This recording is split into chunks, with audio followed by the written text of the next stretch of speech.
युवांशला ना आम्ही मोबाईल बघायला नाही बोललोय, तर ना तो चोरून मोबाईल त्यांनी घेतलेला आहे आणि मोबाईल घेऊन तो गपचूप एका ठिकाणी बसलाय. तर तो कुठे बसलाय ना ते तुम्हाला मी दाखवते. कसा कोपऱ्यात गेलाय आणि तो आम्हाला दिसला नाही पाहिजे त्याला की आम्ही बघतोय.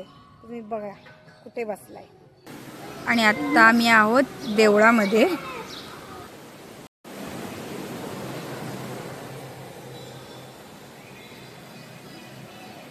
लाज लज्जा का आहे का?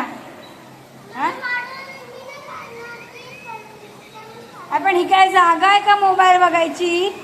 चोरून बघायचं तर एवढं नाही करायचं युवांश. हा युवांश काय बोलतीये मी? उठ इथून.